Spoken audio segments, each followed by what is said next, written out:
Here.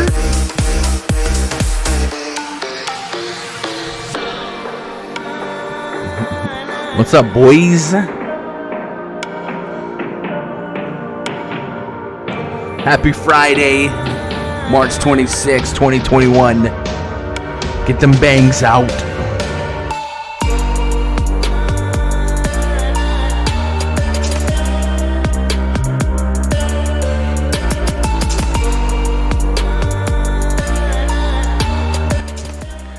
How we do last night?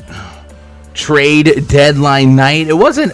I'll tell you what. There wasn't a lot of games directly impacted by trades last night, but there were still a lot of ins and outs. So it was par for the course. Sacramento Kings stat came through.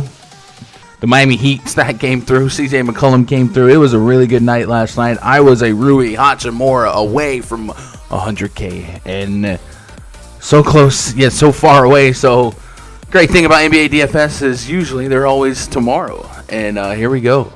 Today is tomorrow. Let's get it. Let's get it, man. I tell you what. Usually, I'll milk the intro a little bit, and then we'll bring in the crazy Canadian. But since he's been too good for us for a week now, I don't remember the last stream he's been on. Let's go ahead and drag him in here. And here. Yo. What's cracking? Another day, another grind. Finally works. Work slowed down, done for the week. So we good to go.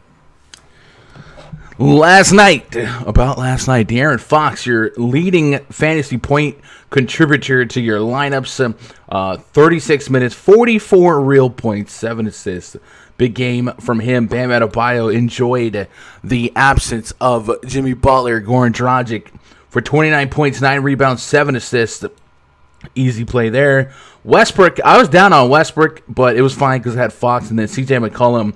We talked about the impact of no Gary Trent, the minutes being there. I had him 38 minutes on the nose. That's what he played, and he went bananas. 35 real points, 8 assists, $50 or 50 fantasy points for 7,200. You couldn't really go wrong there. RJ Barrett, I had him as tier 1 yesterday, and he had the whole chat tilting. He was 2 for his first 10. I was getting tagged. Yo, go. Why you always trick me into playing this dude? I'm just like, bro, he's got 10 shots in 10 minutes. Like, what do you want me to do? I gave you the usage volume guy. And then I didn't get no tags when he turned around and dropped 50 on him, though. Talk about it. I didn't get no tags. When you miss the pick, but when you get him right. You know what I'm saying. Oubre had a second half, which makes sense. If he just did that in the first half, he just smashed it. He literally gets 50 DK. Or like 50 FanDuel points. That was a little tilting. Yeah. But otherwise, like, literally, it's one of those rare nights, outside of a couple outliers. Like, you know how it seems like not everything you project goes right. It was like pretty much everything I had pre-flop, except Harrison Barnes and you said Oubre. Like, I had them more for what they did.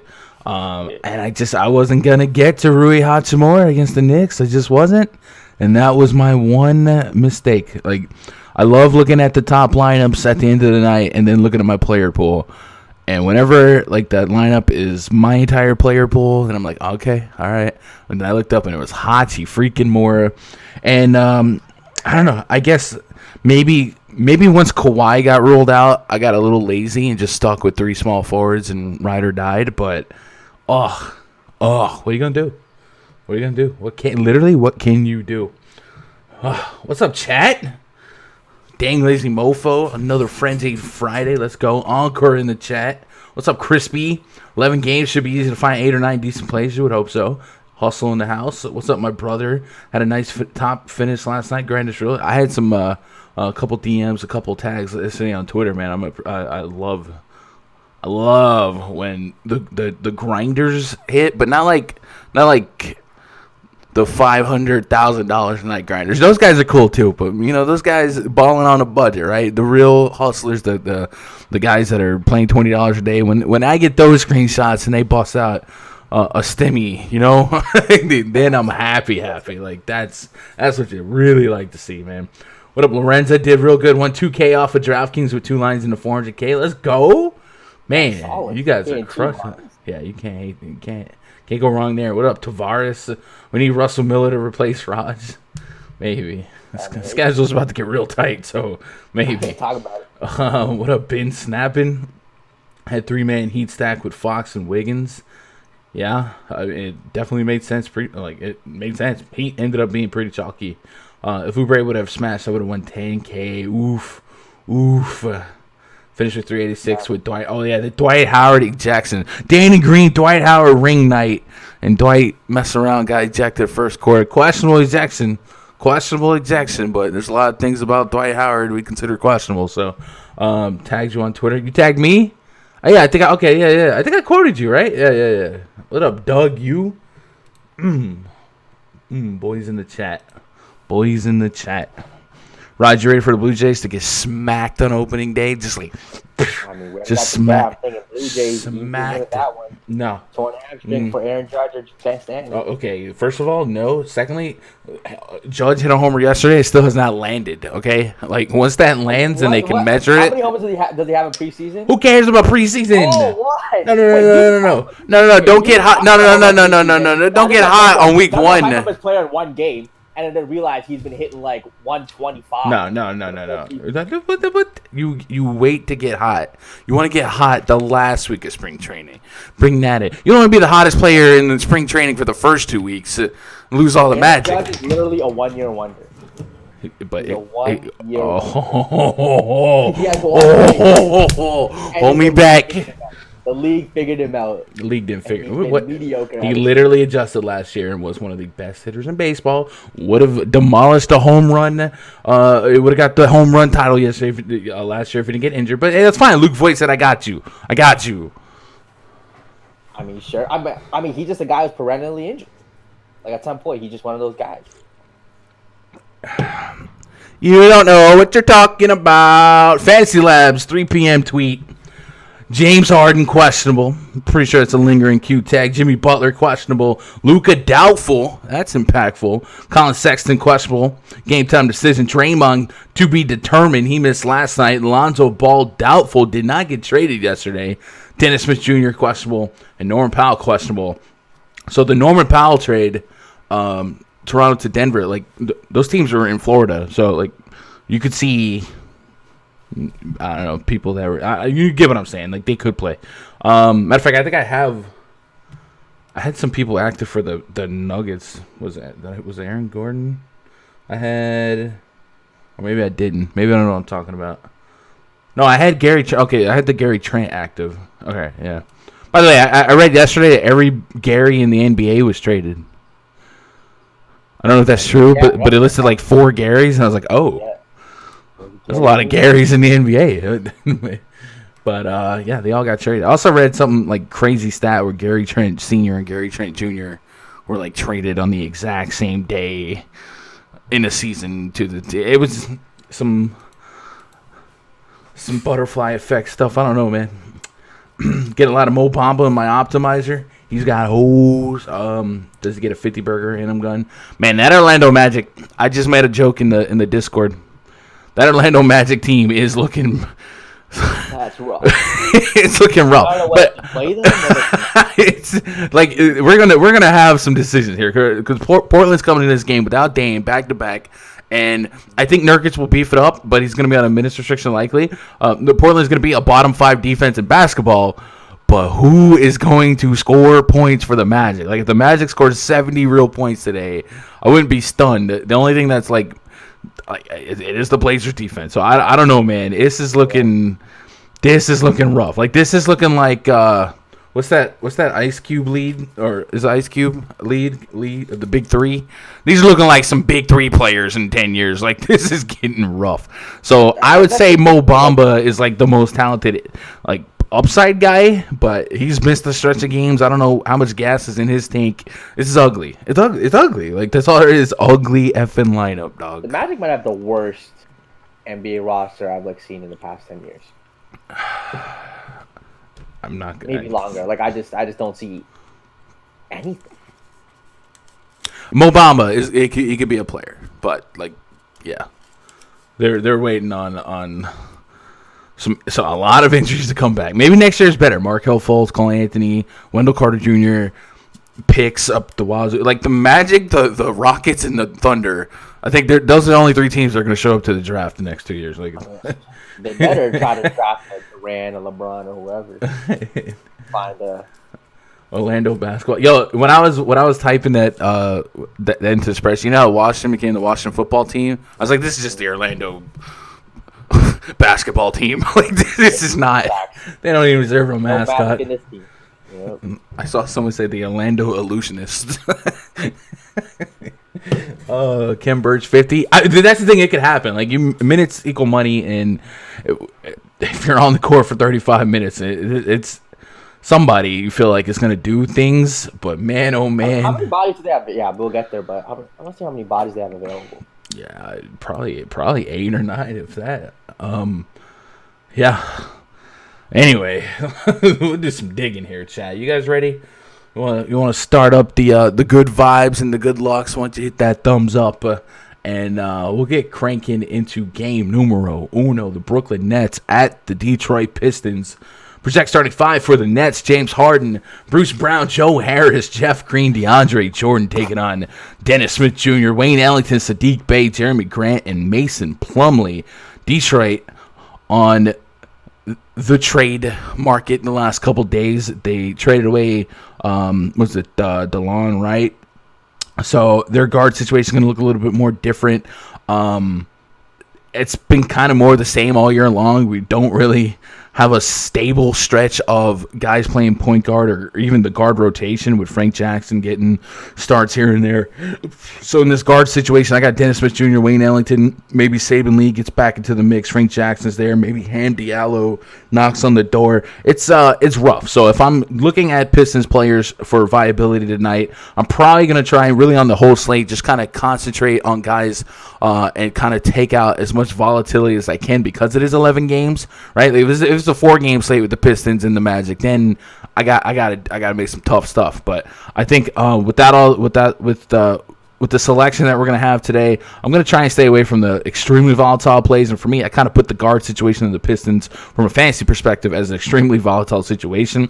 I think Dennis Smith Jr. is a curious click at 4,600. If you believed in a shot at 30 minutes against the Brooklyn Nets, it is a 5.5 point spread. Nets definitely a team you can get off on. But I think like guys like Sadiq Bey, Jeremy Grant, and Mason Plumlee are really the 3 sources of my front end interest. And on the Brooklyn Nets, we do have Harden questionable. He missed that last game, which was night 2 of a back-to-back. He played night 1. I personally think that it was more of a back-to-back in altitude, in the Utah altitude, tough team. Like maybe that was a calculated sit. He's officially listed as questionable with neck soreness.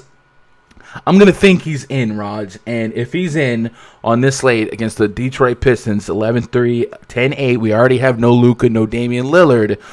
He's going to be one of like the only guys on the slate with projected maybe 60 fantasy point floor and a little bit more upside on that. When Harden's in and everyone else is out, I think the rest of the Nets become a little bit risky. We got Blake Griffin eating away at 20 minutes right now. Nick Claxton's kind of made a name for himself. He's 4.9, 4.5. You're not getting like devastating must-have bargain bin deals. And Elise Johnson, I think he's on a 10-day. He's in the mix as well. So these are all names that I really don't want to get too attached to if Harden's in because of how big the slate is and how much their volatility rating is. So I'm just going to look at James Harden, and I might run it back here and there with a Bey, Grant, Plumlee. Are you doing anything different? And chat, chime in. Are you guys doing anything different with this game? Because I'm all ears. This is going to be a fun slate, all things considered. Yeah, if Harden plays, I think he's most likely going to be the highest scorer on the slate. Just ton of usage, easy matchup. You play Harden, get him in, ton of value today, so I don't think it'll be difficult to get in. If he plays, I don't think I touch any of the Brooklyn guy. No Jeff Green for me, who was in some winning lineups last tournament day. Somehow got there 2 days ago against Portland. In Detroit side, I think Plumlee's a good tournament play, at the center position. I think people won't get there. Give this guy minutes. I mean, past 4 games, 25, 22, 29, 29. You ever see like 32 minutes, I feel like 33, 35. Right, yeah. There was a beautiful stretch where he was getting like 37, 38 minutes when Okafor was first down. And then like Isaiah Stewart's kind of earned his keep. But yeah, knocking on the door of 30 minutes is nice. He's got 2 games against Brooklyn, averaging 40 fantasy points in those games. I think it's a 50-30 and 40s in the middle. So take that with a little context. Yeah, the last one was 33, and I'm pretty sure the game prior was 50 in 28 minutes. But, yeah, centers against the Nets is what we like. But the minutes on Mason definitely feel a little... Yeah, so he's not a tier 1 or anything, but if you want him in the pool, it's fine. And Detroit with no DeLon Wright being traded, I think I'm staying away from DSJ, Frank Jackson, and Saban Lee. I can see a world where they all just kind of play, and there's not comfortable clicks for me, and I don't think you need to take that risk. I'd rather probably play some Jeremy Grant at 7-8. Coming off of a 45 bomb. I think a spot against Brooklyn a high pace-up spot for him. Don't hate it. Josh Jackson and Sadiq Bey, again, with no point guard. I can see Josh Jackson maybe playing some point guard. Maybe a bump to him at 5,600. He can get you 5 to 6x. Don't hate that. And Sadiq Bey's always tournament play, even though his floor is insanely low. How much Harden? 40%, is it? All right, someone said turn your mic up. Let me see if I can level his audio here. Say things. Or do the complete opposite. Raj, talk. Oh, keep talking. Okay, yeah. So, I mean... okay, you're good. You're good. Will Harden and try to go under the field. I just think it's... Again, no Kyrie, no Durant. Go over the field. I think at minimum you want, like, if you're running 100 lines, 40% is the number. 40%. Like, if he's full on in, yeah, I think that's a strong table setter. I think there's going to be some really solid value to just kind of throw a blanket over some raw points. Elsewise, let's get caught up on chat. Echo. Okay. Winning 100K today on single bullet. Let's go encore. Any love for Blake Griffin in his revenge game? No, but if Blake... does Detroit have, like, limited capacity? I could just see Blake dunking again and just, like, smiling at his old coach, like, Casey. But, yeah, I did that. That's a Bush League thing to do, just not... yeah, that's so Bush League. Like, if I was in Detroit, I'd probably just, like, hit him in a play or something. A little Bush League, what he did. We'll see. That'll be fun. But, yeah, Jeremy Grant... Maybe a little spice there. Sentence versus Brooklyn. But yeah, 100% German. It's all for me. It's a matter of minutes to kind of gauge how confident I am. If you want to take advantage of centers against Brooklyn, but maybe Mason Plumlee at 7K on FanDuel for 28 minutes isn't tickling your fancy. Isaiah Stewart, 4,100 on FanDuel. You know, you get 20 minutes and maybe a little bit more out of him if Plumlee were getting some foul trouble or something. Isaiah Stewart could take advantage of that. And I believe his last game against Brooklyn was pretty nice. Did Russ win the 100K off of Isaiah Stewart against Brooklyn? I feel like he might have. 18 fantasy points, 14. I don't know if it was against Brooklyn, though. It definitely was Isaiah Stewart, though. What up, B Legendary? Like Grant 2 at the power forward. I'm with that. Hero tier 1, if no Butler. Very valuable as a tier 1. I wouldn't push back. I think you can run CJ at Hero and then potentially Nunn and Adebayo in the mix, but I don't want to be committing to tier 1s just yet with 11 games. So potentially. Milwaukee Bucks hosting the Boston Celtics.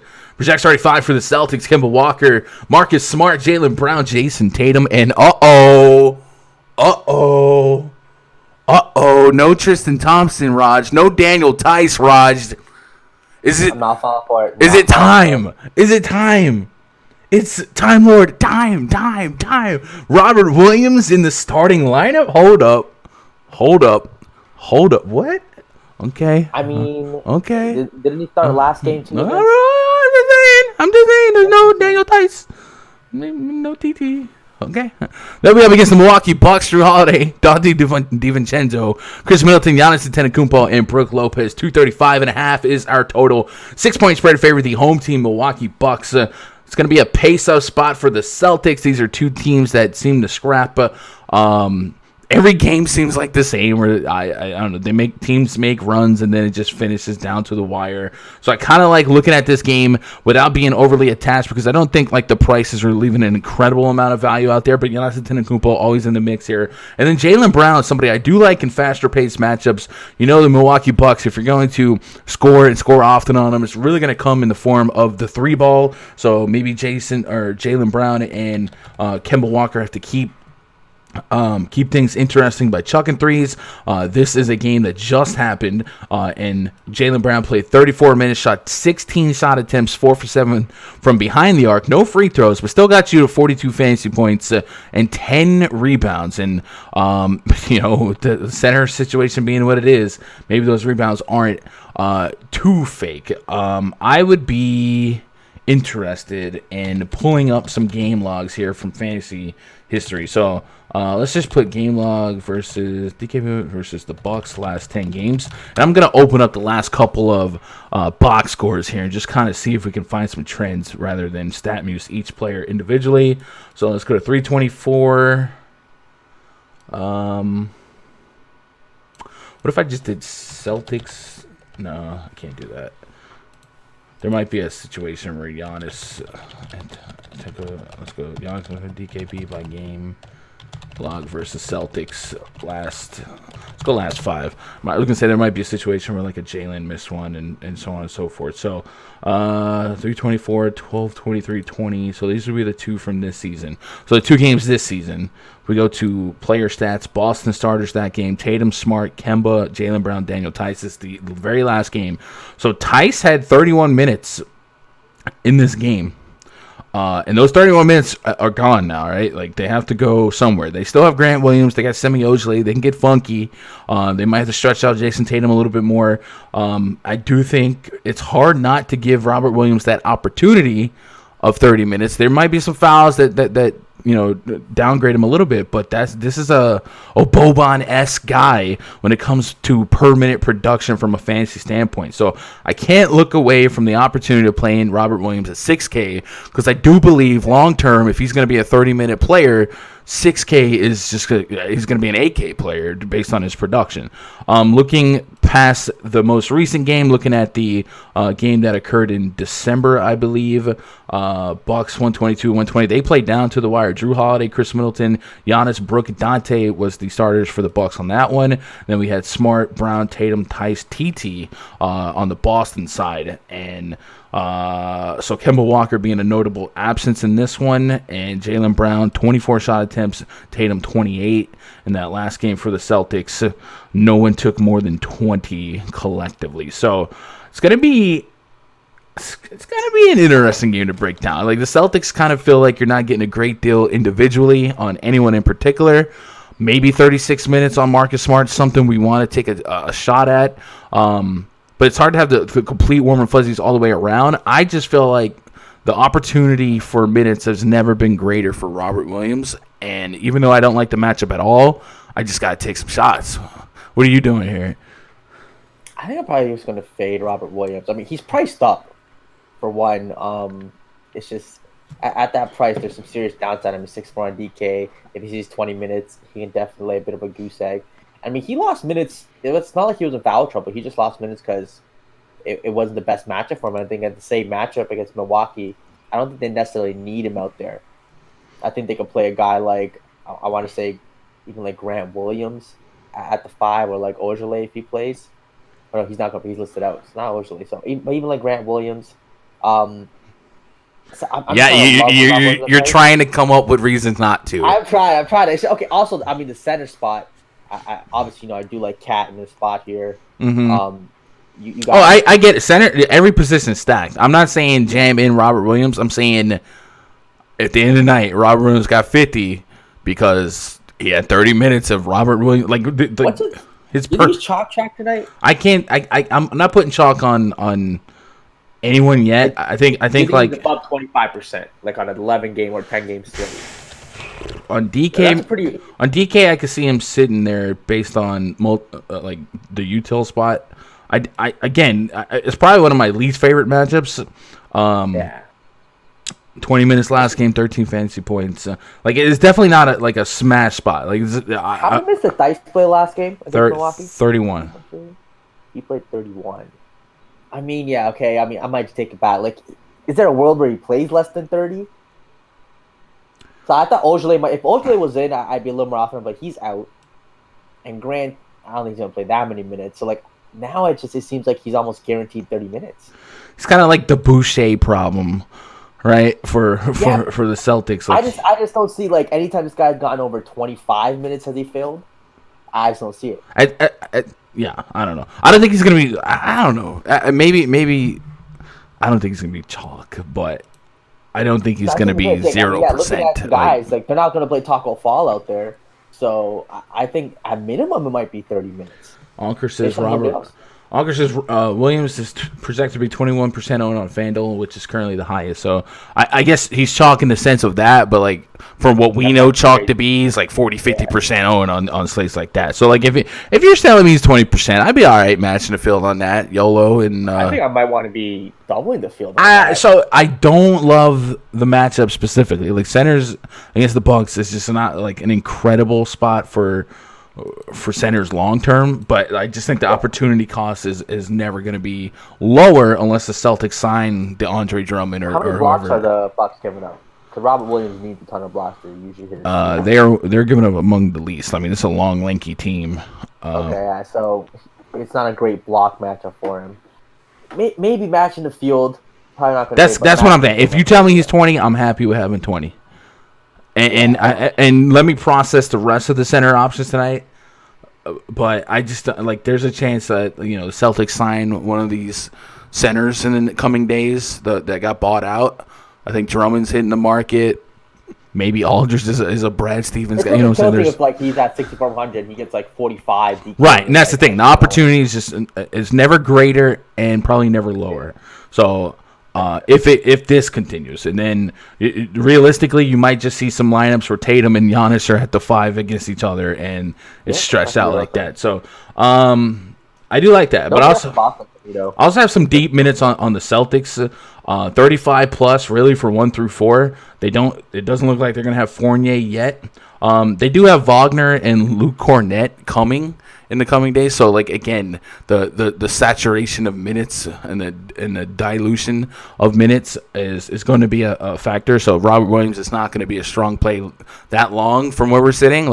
If they go back to giving Cornette and Wagner 10 minutes, 15 minutes, then it's back to square one. So that's why I just think today more than ever is just an opportunity to lean on Williams a little bit more for a high minute projection. And we know 30 minutes of Robert Williams does carry a very high ceiling. So risky, volatile, not a great matchup. If you got 30, it's a man play, but I'm not going to have none. Basically. All right, Giannis Antetokounmpo, 11-1, 10.7. We got some sour taste in our mouth as he been a little rocky lately. Last game against the Celtics, he had a slow start. Finished with one of his lowest season totals, fantasy-wise, 35 fantasy points. But goldfish memory, right? Does he bounce back here with a 60-plus fantasy point game? I think he had 56-ish in the first game of the season and 35 the next game. I think at this price point, we're always likely to snap call Harden here in the matchup and maybe even Jokic against one of the worst defenses in New Orleans. Out of those big three, is Giannis 3 for you, or do you have more respect on his name? I mean, he seems like the perfect tournament play. Just burn the world. Giannis can score 70 on any given slate. And I think this game stays close. You're going to see his full allotment of minutes. So I think... Man, so hard. If it's just hard, I'm with 40. We'll just match and have the same amount of Giannis. Maybe put them together. I think I they both get 70 plus. I mean, it's a range of outcomes, but I feel like the Harden situation and matchup is. I'm pointing at him in a 1v1. I go to Harden probably. I think everyone's doing that. So I think in tournaments. Though, okay, well, what about Jokic? Is Jokic a significantly better play right now than Giannis? I think Giannis is a significantly better play than Jokic. I disagree. Why? I mean, why do you say that? I get it. It's Jokic against New Orleans. I think it's just a game theory play. I think the ownership on Giannis is going to come in really low. I think ownership across the board for the majority of players. If Butler gets rolled out, there's going to be massive amounts of heat shock and stuff like that. But when it comes to these 10K guys. Yeah, I think Harden will lead the pack, and I don't know that Jokic is significantly. I don't know. I probably put him higher on than Giannis, but I don't think it's going to be. I think Jokic's going to be pretty popular. I mean, Denver's missed some guys. It's New Orleans, bottom 5. He should be. Yeah. But if we're looking at projections now, we got people saying Robert Williams is listed as high zone. I don't know. I think it gets a little diluted. I mean, center is center. You're going to fade Giannis. You're going to have him in the pool. I'm undecided. Wow, you're gonna fade Giannis. I mean, I'm a FanDuel guy. You know what I'm saying? Yeah. Okay, I'll never do that again. On FanDuel, Giannis is clearly a mile away. Your top price power forward option. You have the salary today. You do, but then, so we might have Porzingis without Luka. I do like the matchup against the Pacers. Zion without Lonzo. chip in a chair for 50 fantasy points. Jeremy Grant against Brooklyn, that front court, he can get there. And then if you really want to start spinning the wheel, making a deal, you got these scrubs from the Magic. I'm going to pass on that one. I'll stick the raw points with Giannis. All right. I Giannis is probably a better play on FanDuel long term anyway, just because of the defensive peripherals meaning what they mean. So maybe I don't have none, but I'm not going to core him. Yeah, I don't think he'll be a tier 1, but I think, again, people are down on it because of the last stud. If it's a close game, 4-quarter game, he sees 37 minutes, 38. I think more often than not, he sees 38 minutes, he's going to get you 60 plus, probably to 70. Look at the last couple games for Giannis. Giannis against the Celtics last 5 games. 35-57 this season. 57 doesn't kill you, doesn't. And then prior to that, 70. That 70 came in 32 minutes last July. And then a 67-53. So you want the 67-70. You want him to be the highest scorer on the slate. Like if you just got a pyramid of Harden, Giannis, and Jokic, you gotta have the highest scoring one more than likely and that's lazy analysis, but it's true. And I just think pre-flop, like Harden's path to success has the least resistance and the least competition on his own team. Like you could see a Drew Holiday, Chris Middleton, even Dante, like they could be fake. You don't really see Bruce Brown taking over the game and Harden. You know what I'm saying? Like, so I go Harden versus like in the util spot. I'm gonna land Harden most of the time, but you're not crazy for liking Giannis. Chat. We just kind of took a journey. Where you guys at? Ibsen braces. I'll have more Jokic than Giannis. Yeah. Unkers is Clayball, Porzingis, Washington, Zion projected top 4. Clayball's up there. That's interesting. I definitely I'm with the Porzingis, Zion as well. PJ Washington, I'm undecided. Cody Zeller back in the mix. I don't know if I'm loving it. Ownership's the wrong thing to worry about. I'm not worried about anyone unless they're like 40%ers on this slate. Then we start tinkering with game theory and some leverage, especially this early in the day. But I was just bringing it up relative, like Jokic relative to Giannis's ownership. I think that's important when we're talking 10K players. I don't think it's like as I don't know. Anyway, let's move on to the next game. We got more games on this slate. Like we're only a couple games in, and we're just getting Raptors hosting the Phoenix Suns. Project 35 for the Suns. Chris Paul, Devin Booker, Mccollum, Bridges, Jay Crowder, DeAndre Ayton taking on Kyle Lowry. That's right, Toronto Raptor mainstay, Raj. Kyle Lowry, Fred VanVleet, OG Anunoby, Stanley Johnson, Pascal Siakam. Raj, Toronto Raptors are the fakest fans on the planet Earth. You know that? I think we're universally known as the best fans in the league. Absolutely not. Absolutely not. We had the loudest fans in the league. Well, you see what happened Jurassic Park outside? We had the most people outside the city. Ooh, we have people outside. No, you guys are the fakest fans. Drake doesn't. We got to trade Lowry, guys. We got to trade Lowry. Drake. Drake doesn't want it to happen. We can't do it now. Trade deadline's here. Why haven't we traded Lowry? You guys are the fakest fans, bro. Arguably, a top 3 GM in the league? Let's know that. He's probably going to do a sign and trade at the end of the season. He didn't get what he wanted. Top 3, these nuts. Nothing, bro. Fake fans. He's not a top 3 GM in the league. Let's be real. You can't even deny that. Stop. You're playing. LeBron's the number 1 GM in the league, okay? I ain't going to debate that. So Norman Powell got traded. And he represents upwards, 30-plus minutes, a lot of scoring. Could Fred VanVleet re-enter the chat? Because Kyle Lowry back in play at 7,300 on FanDuel. Do we get these 40-plus fantasy point games from Lowry VanVleet? Going against the Phoenix Suns, not my favorite matchup. Just the 224 total, kind of middling of the pack. But you feel like now there's some opportunities for someone to kind of get back what was once theirs. I do have Gary Trent, by the way, listed as available. He's one of the few guys that got traded yesterday that I have listed as available. I guess the Raptors were in the state, and so were the Blazers. So maybe Gary Trent's able to just pick up Norman Powell minutes and keep it moving.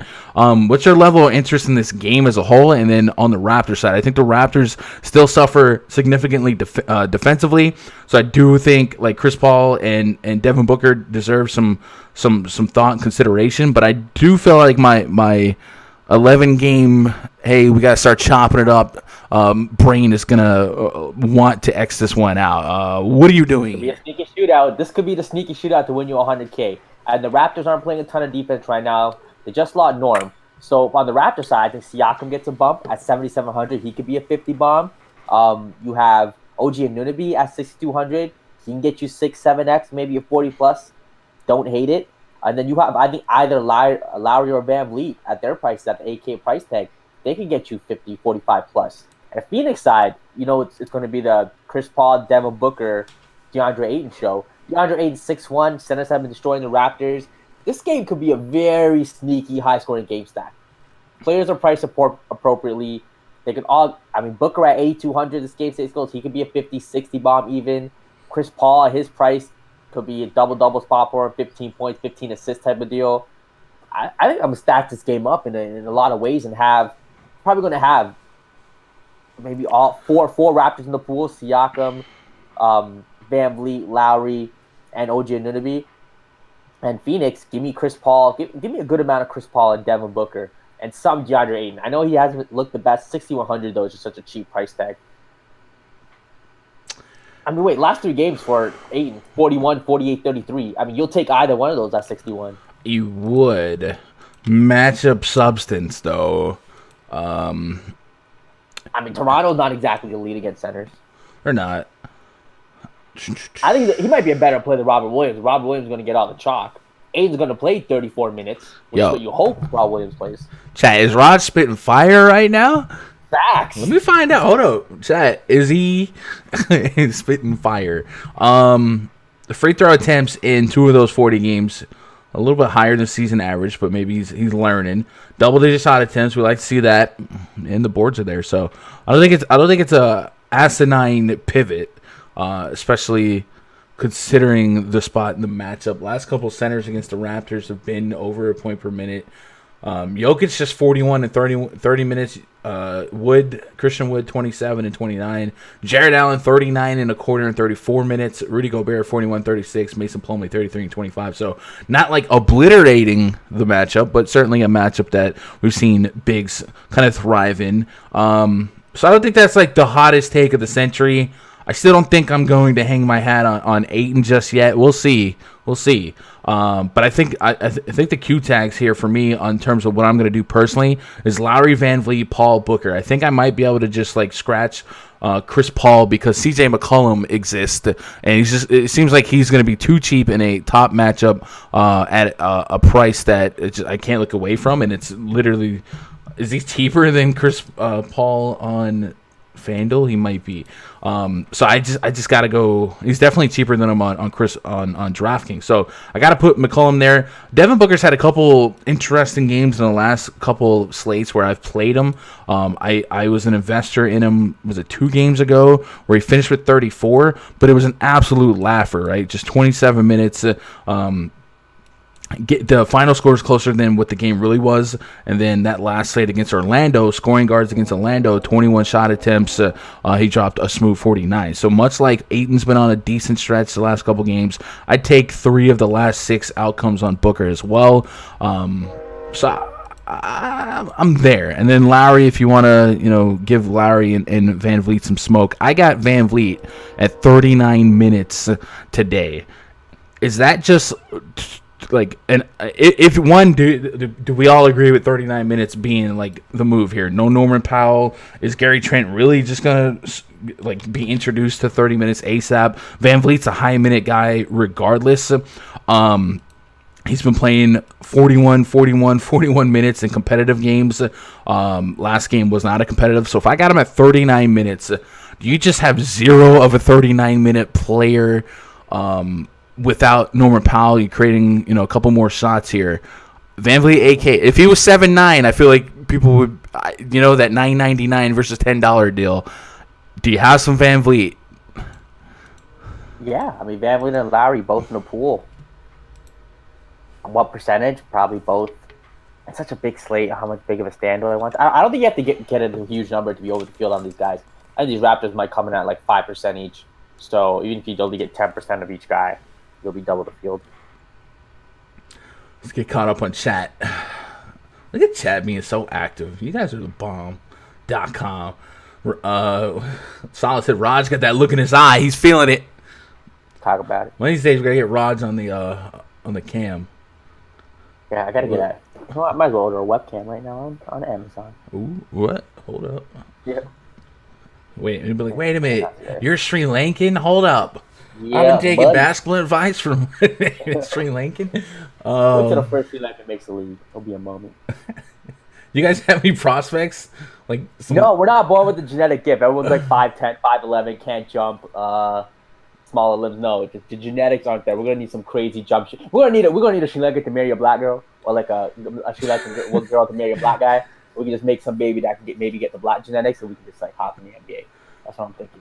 Onker said Raptors got Lowry, Van Vliet, Siakam showing around 4 to 7% ownership. Yeah, I think if you open up the slate, like if just knee jerk reaction based on the limited news we have right now, like people are gonna want to take advantage of no Dame. They're gonna go straight to CJ, and CJ is way too cheap for all things considered.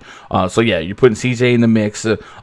People might lean on Porzingis. I think Porzingis has a debate here at the price. Like I think 40 could just be an average game, and I also think like he could suffer south side of 40. I think people will lean on like a Jaylen Brunson, and then of course if Jimmy Butler ends up sitting this one out again, Dragic already out, like it's gonna open up. So like I feel like these plays that we've been discussing, you know, the Giannis's, the Devon Bookers, the like Ayton's, like all these guys are just kind of those excuse me, sub 20 percenters. So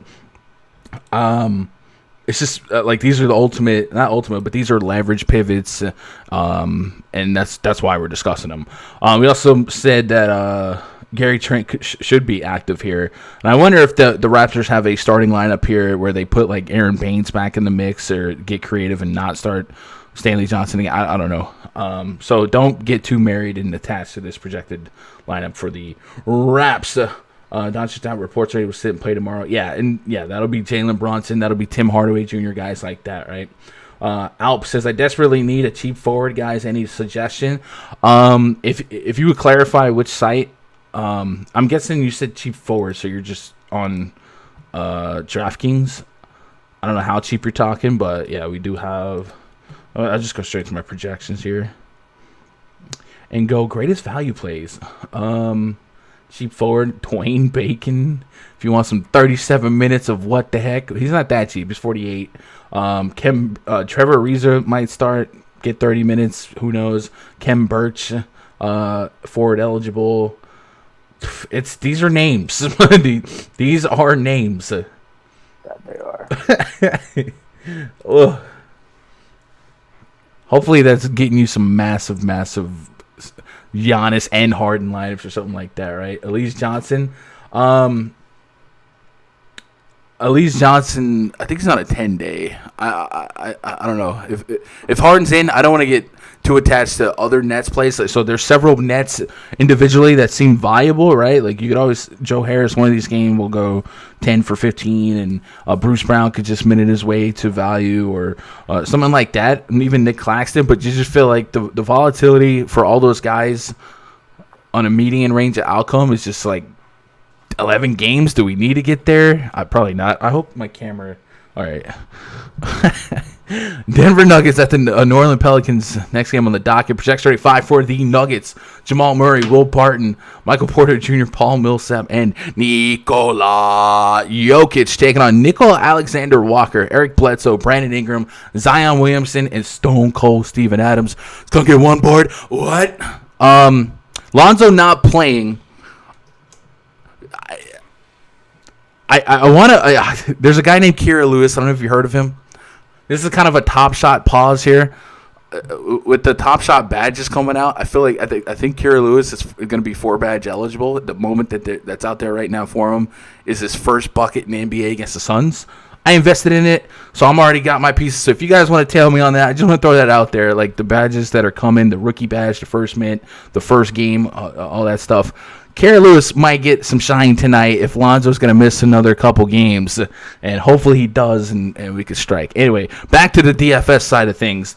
The New Orleans Pelicans present one of the worst team defensive efficiencies in basketball, 116.1 points per 100 possessions allowed. That is good for third worst on the season.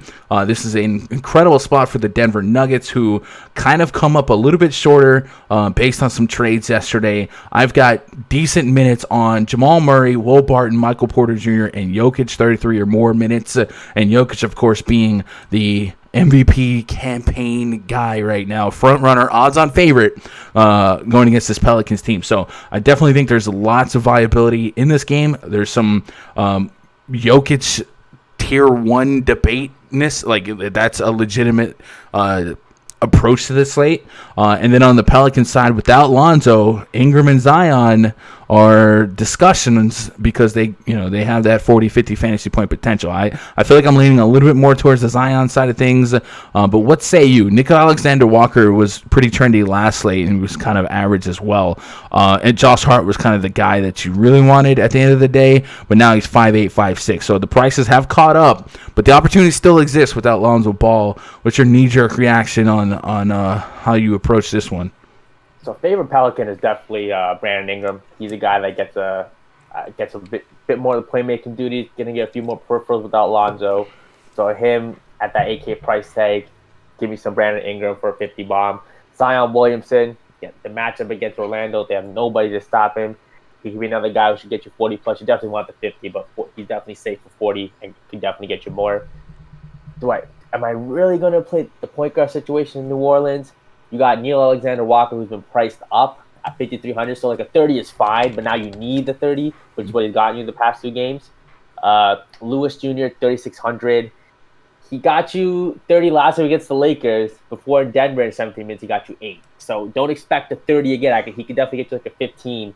So he's not like a tier 1 or core guy. Right, oh yeah. I was only mentioning him for my TopShot investment purposes. Gotcha. All right, yeah. So, and the Denver side, Jamal Murray, Jokic, and Will Barton coming off of a down game. He shot 0 for 8, got you 6. But before that, he had a pretty safe floor of 30. So at 6'2", I don't mind that. It should be a competitive game. So Will Barton bounce back. I don't hate it. So give me those big 3 in Denver. And New Orleans, give me Zion, give me Ingram. I think I'm staying away from Neil Alexander-Walker. Again, like he just... His name is Nicole, but... Neil Nicole. Just again, he's priced up to where he needs a 30 now, and I just don't see he has a floor that's not 30, so I'm not running to play him. On the season, with J.J. Redick, Lonzo Ball off the court, Brandon Ingram, Zion on 111 minutes of sample size, 26% usage rate for Ingram and Zion respectively, 1.2, 1.3 fantasy point per minute. Assist percentage for Ingram elevates to 26%, if we elongate on that a little bit, go to last season, maybe get some similar numbers, just 40 minutes. Some numbers are similar. Fantasy point per minute kind of adjust a little bit, but Drew Holiday's in there to annoy things. So I like the thought of the Pelicans without Lonzo, but the prices are what they should be. So like that's not a saying don't play them. But obviously, they could just be average plays because of the prices. Like if Zion drops 45 at 8,700, cool. That's kind of what you want. Same with Ingram. Ingram has a little meat on his bone too. And these are guys that are gonna come in a little bit more expensive than Kristaps Porzingis. So not necessarily a reason to run to it. Maybe Eric Bledsoe has a little bit of meat on the bone at 45, 44.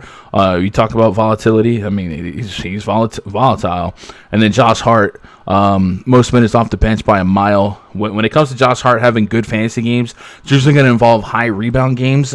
And I don't have the Nuggets as like a super bad rebounding team.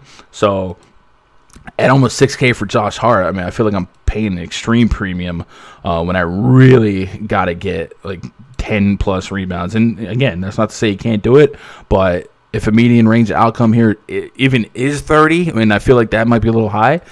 5,800 on FanDuel, that's what I need. So I'm going to have these guys probably tier 3, and I probably don't overlap too much. And then Jamal Murray or nah? Like, is he... Like, no one's... in a 1v1, no one's playing him over, like, a McCollum and guys like that. But, like, does that make him a really intriguing... Intriguing because I think this game is going to be a much more competitive game than the Portland-Orlando game. Yeah, I mean there is a scenario where Portland just smokes Orlando and it's over. And this game could be the highest scoring game of the slate. Denver, New Orleans. I don't know if I'm banking on the Pelicans offense here, but it could be. Like, it could be. Yeah, it's just kind of like two teams I can see going at it. So Murray over a guy like McCollum could be very interesting tournaments. Lorenzo says that tier 1 from Denver should be Mike Porter. He's second in usage and has the best matchup of the night. Look at Lorenzo spitting usage. Let's go. I like his FanDuel price a little bit more than DK. 7,300 is tough. You want the 40 plus for sure at that price. Mike Porter will be low and he'll break the slate. Okay, Lorenzo. With the double Michael Porter Jr. call, let's go. Neil Walker 3-run shot left at 3.1% ownership. Walker does. So I will say there is a range of outcomes where Walker has 40 fantasy points. There is that is possible. And maybe at his ownership, people are going Tim Hardaway and even Jaylen Brunson for a little cheaper. And I don't disagree or agree with that. NAW is very talented. So, like, I think I'd be a little too stuck on what his median outcome is, which is probably 25-30. But I do think there is a ceiling that we're not giving him credit for. 32 on 15 shots against Denver 2 games ago at Denver. Maybe put him a little bit closer to sea level here. I get behind some NAW at 5K. Probably tier 3, but like I wouldn't hate life tonight if I had 15%, 20% at NAW. Yeah.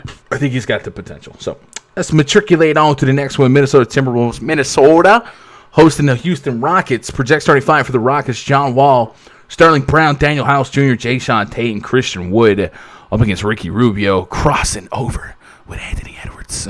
Jaden McDaniels, Jared Vanderbilt, and Karl Anthony Towns, the big cat. Ernie Ladd, 229 is our total 4.5 point spread in favor of the Minnesota Timberwolves. John Wall has been playing minutes, and then he plays more minutes. And when he's done doing that, Raj, he plays even more minutes.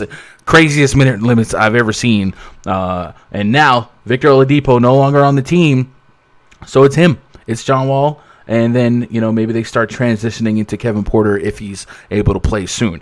So I got John Wall at 36 minutes. He's kind of staring at me like, hey, this is the T-Wolves. Go get me. I'm not Luka. I'll do good against the T-Wolves. And then Christian Wood, 7-7 on FanDuel, 8-4 on DraftKings. I got him at 32 minutes, and I'm willing to kind of handcuff Wood and Wall again. I did it last slate for underwhelming results, more so because of Christian Wood.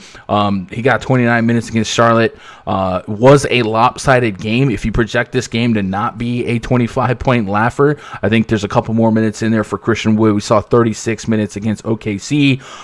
Was supposedly on a minutes restriction there. I don't know that I'm buying into this anymore. No more... guys don't have to sit in the locker room anymore wondering if they're going to get traded or not. These guys essentially know what it's like for the rest of the season. So I think Christian Wood and John Wall are going to be as strong as ever, as cheap as ever. Like these, if Christian Wood's a 9K player in 2 weeks, we're not stunned. And if I'm going to get him at under 8K on FanDuel, 8-4 on DraftKings against the T-Wolves, and know that 32 minutes is a range outcome here, I'm just going to take it. So I'm definitely keying in on Wall and Wood. I think you could have some ancillary shares of like a Tate, guys like that. But Wall and Wood for me. And then on the T-Wolf side, Anthony Edwards, very volatile range of outcomes at 7.6, 7.9. That's literally like the CJ McCollum price range. Obviously, McCollum's the higher floor guy here. Edwards could shoot, 9 for 30. And then get praised for it. And then Cat is 10K 99. So, like, those are two names that stick out. And then Rubio has a chip in a chair for 30, 40 fantasy points. But I don't see myself getting much past the Rubio, Edwards, Towns in terms of players I'm even going to think about from the T-Wolves. And then, like I said, Rockets side, Wall and Wood. Wall and Wood have a chance to be tier 1 options for me. I think right now I'm putting them at tier 2 for now. But they have a chance to get tier 1 for me by the end of the night. What are you doing with this one? I played a lot of them last slate when with big on that handcuff against Charlotte. Just didn't come through. They kind of got blown out, so didn't work out. But in this spot, Minnesota, a team. Hope if they get blown out by Minnesota, it's not much you can really do. You would think it's just two bad teams that are going to keep it close, score a ton of points. So John Wall and Christian Wood could be, combined 100 points. Don't hate it. I like that. Going to have both those guys in the pool. If Kevin Porter doesn't play, I think I might have some Tate at 6K. He could be a guy that can get you 35 plus here in the spot against Minnesota. If Porter plays, I'd probably just stay away from Porter and Tate and just play John Wall and Christian Wood. Minnesota side, I literally play Anthony Edwards every day. It's just such a strong floor, and he has those games where he can win your tournament. He's getting up there, so 7-9 now, creeping up to that 8K price tag. So you need a 40, and you want a 15 tournaments at that price. A little hard to get to, but I think you still want to play him in the pool. Still want to have him in the pool with Houston. Just bottom 5 defense in the league. Karl-Anthony Towns. I'm going to play Karl-Anthony Towns raw points at center. Could he be the highest point center this slate? He could outscore Jokic in this matchup. He could. I think that's it's aggressive, but he could. Kevin Porter Jr. is dealing with a quad injury from a report earlier this afternoon, about 1 hour ago, by Jonathan Fiend. KPJ's listed as questionable for Friday, but said he's more likely to return Saturday, tomorrow, the second leg of a back-to-back. So I would say it's likely that he's out this game, and we just take advantage of another high-minute opportunity for John Wall. And yeah, I think that there will be a strong decision for me later today on what I do with Wall and Christian Wood. Because I think this is a smash spot. So give me those two.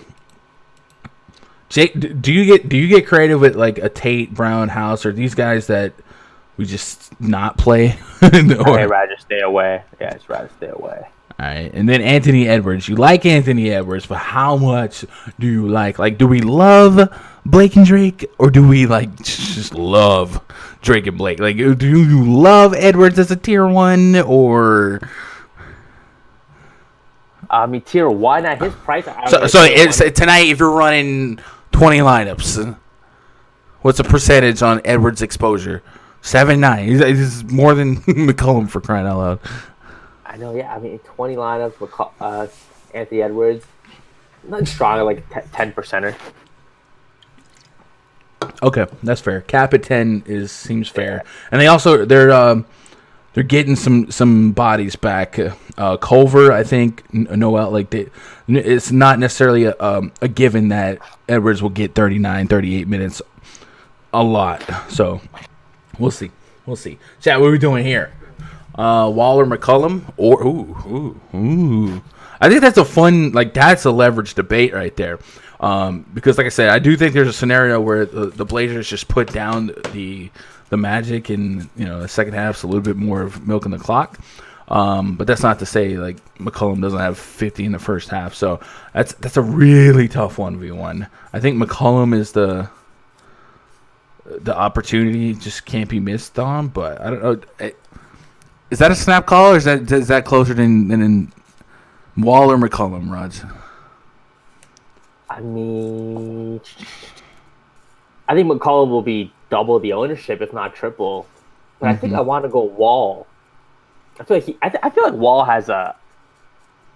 Do I even want to say higher floor even with no Lillard? I mean, that's Wall and Christian. Nah, I think that's a crazy statement. I like them both. So I'll definitely be trying to play them both. Especially on FanDuel where they're not the same position. I just play them both. DraftKings might get a little bit tougher of a decision. Hustle says, we're going to chase the CJ big game. I'm seeing him at over 30% ownership on a few sites. Sounds like it. I mean, it's not a chase. We're not chasing the big game. CJ McCollum for 38 minutes is already viable at under 8K, and then you just add the fact that there's no Dame, and then you add the fact that the Magic are just awful. CJ McCollum, DKP by game log without Damian Lillard. Let's go last 10 games on this query via StatMuse.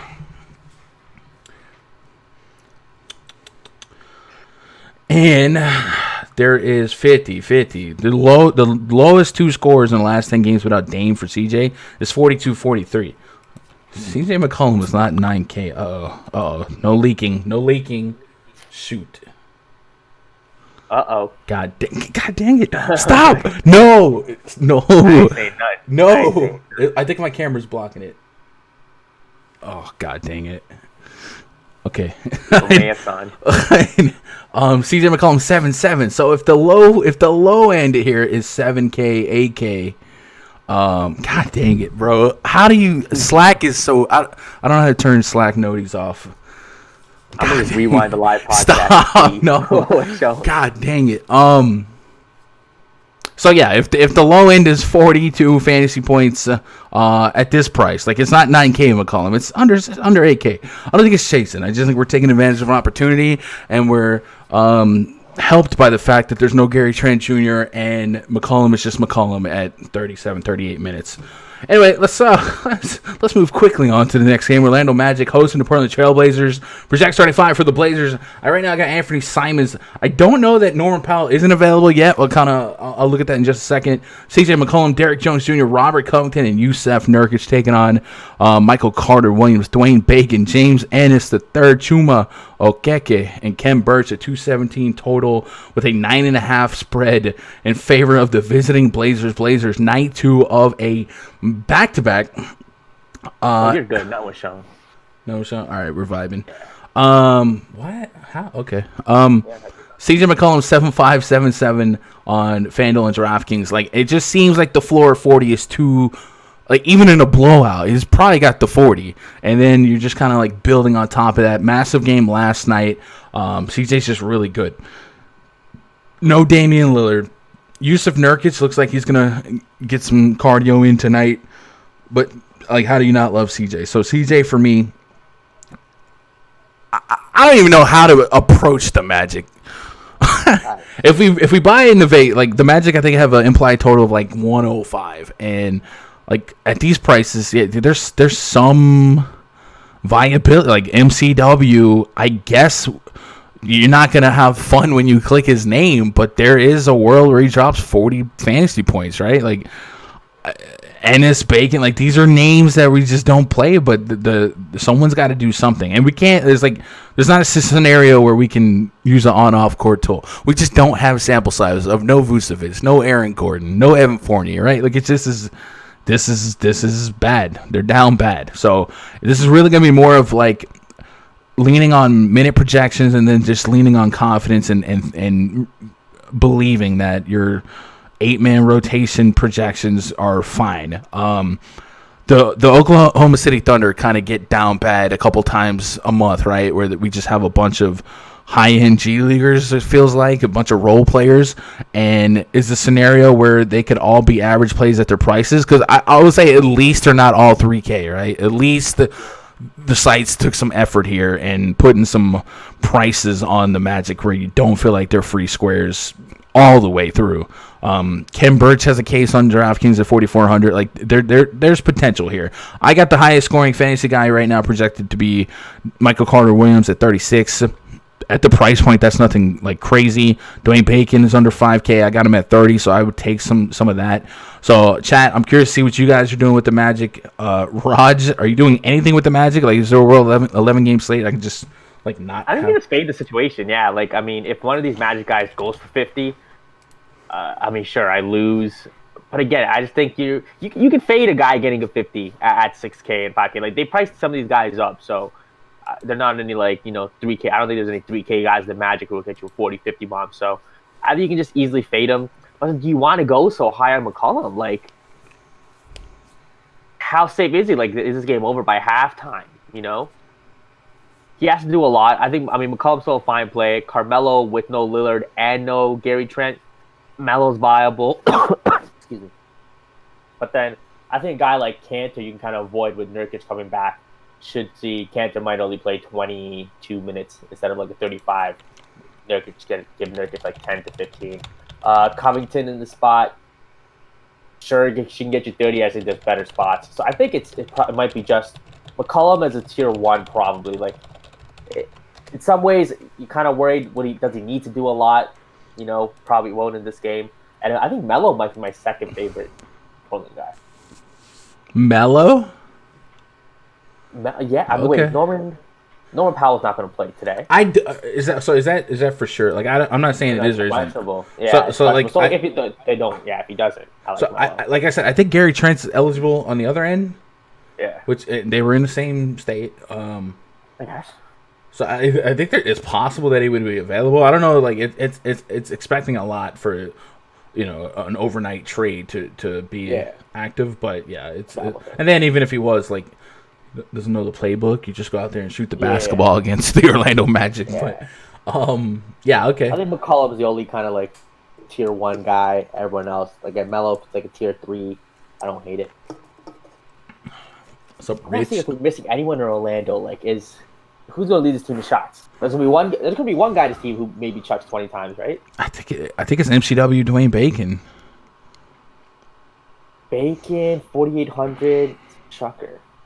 He shot 15, 16 shots, 28. Okay, still okay. I get it. He can chuck. Is this Rookie of the Year MCW now? Where he's putting up, close to a triple-double every night? I don't know, man. 19, 8, and 8. I don't know, man. 19, 8, and 8. We could be missing a possible 20, 10, and 10 from MCW. I mean, this is what he was working with in Philly, right? Stop. Okay, but stop. I'm just saying. Do you think he can hit value? I saw this is the benefit of like playing a higher volume on FanDuel than DraftKings, where I could just say, "F MCW." I'm playing, Trae Young, John Wall. Like I'm playing these higher end guys. W might be the most overlooked 50 bomb on the slate. 600 on DK. I don't even know if he's overlooked, man. I don't know what the Phil is doing with the Magic. That's why I'm really chat. I want to fade it. Freaking tell me what you guys are doing. T-Spaz, why would you go triple-double prop? I want to put a PrizePicks thing. Triple? Why are we do triple-double? Hold on, relax. I want to put like $50 on that. You're gonna put $50 on it. I don't even know there's a line for that, but you started out good and now we've lost you. I don't know what you're on, but why not? Yeah. T-Spaz, why would you go CJ on a potential blowout when you got Boston sitting right there? I mean, from a sentence wise, like I don't think that's wrong, but like I also I couldn't shame anyone for going on CJ. CJ is probably going to be a tier 1 for me myself. It's just in a blowout, he probably still gets there, and then he still has room for upside. PrizePicks says MCW at 33 fantasy points. I have him at 36, so there's a little bit of a gap there. Whatever. Like bacon tonight, Des. We're in some bacon. I do love me some bacon. Oh, dude, I got some bacon in the fridge. I need to fire up. What up? Fat people problems. None with no buckets or tragic. God, why don't you give me a line for MCW? You be my bookie. Give me a line for MCW. I'll give you $50. You give me back. You want a triple double line on MCW. Plus like. Well, yeah, obviously I'm going to need a decent return back. I mean, yes, but like 800? I don't even know. What's the line for a Harden trip dub? Okay. Yeah. We'll talk about this. That's interesting. I think it's very interesting. God dang it. Yeah, I keep getting these messages. It's not coming up, right? Is that a thing where it doesn't screen share? All right, I think I'm vibing. Yeah, I think you're good. I don't even know if I'm like I'm not on a hush clause. I just want to have some fun with that announcement. So anyway, I have like scoring guards versus the Magic all season. Now it's not the G League Magic. It's the what the F Magic. Give me Simmons. Okay, a little bit's popping up. Yep. God dang it. No. Ingram breaks slates. Yeah. He can. What's up, DeAndre? You doing all right? Let's move on to the next game here. Charlotte Hornets hosting the Miami Heat. Project starting 5 for the Heat. Kendrick Nunn, Duncan Robinson, Jimmy G, Buckets, Trevor Ariza, and Bam Adebayo taking on Devontae Graham, Terry Rozier, Gordon Hayward, PJ Washington, and Bismack Biyombo, a 214 total. It is a pick'em. Jimmy Butler, of course, sat out last night. Does he play tonight is going to really shape the slate. Like, just think about how different ownerships will be tonight if Jimmy's in versus how it's going to be if Jimmy's out. Right now, Jimmy Butler is listed as questionable with a illness. Goran Dragic remains out. Victor Oladipo won't play. Nemanja Bjelica can't play until Monday at the earliest. So if Jimmy Butler can't go, the Heat will once again rely heavily on Kendrick Nunn, Tyler Hero, and Bam Adebayo. Yes, If Jimmy's in, I think the ownership dilutes significantly, and then the field is different. If we get news that Jimmy's out, like these are all 40% potential guys.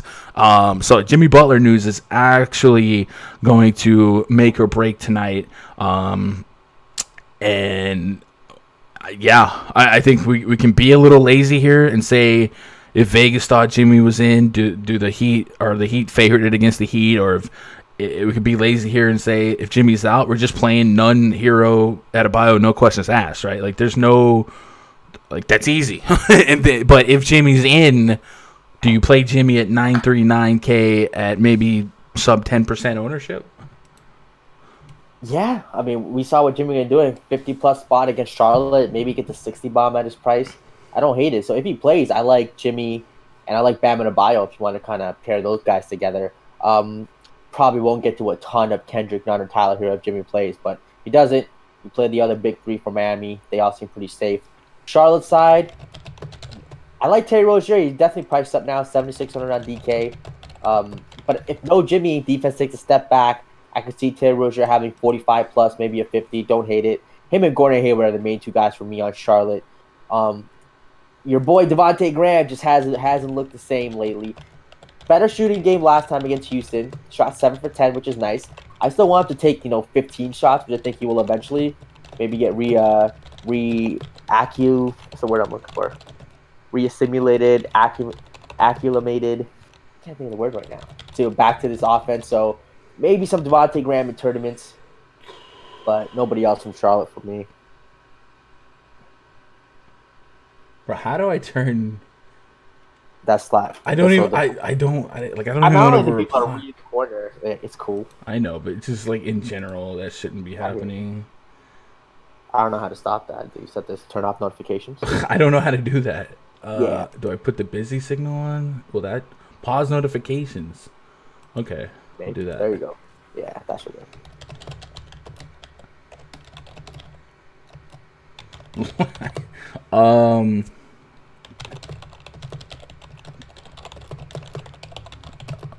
Hopefully this was.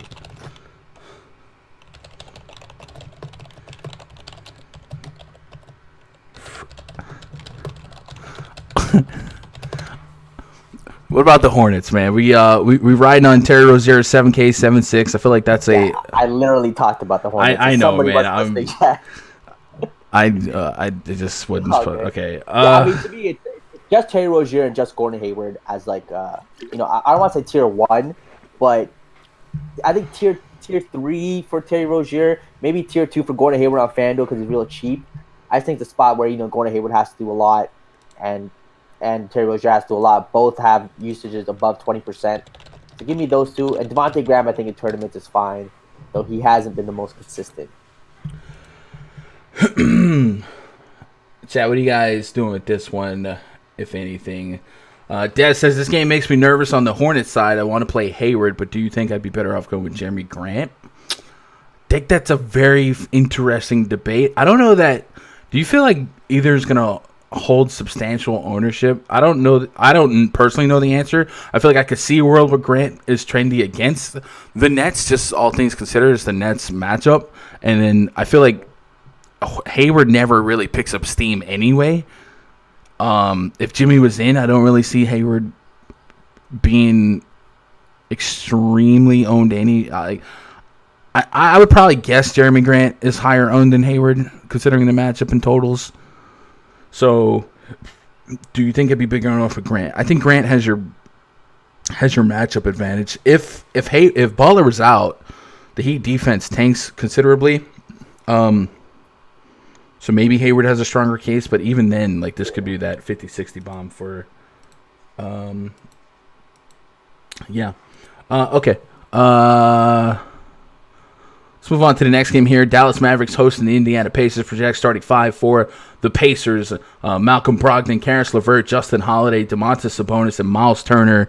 Up against Trey Burke, Josh Richardson, Dorian Finney-Smith, Maxi Kleber, and Kristaps Porzingis. A 226 total. 1-point spread in favor of the home team, Dallas Mavericks. No Luka Doncic. That's huge. That opens up opportunity here for... I had Trey Burke, but it's probably going to be like Jaylen Brunson or Tim Hardaway. I just pulled that from RotoWire.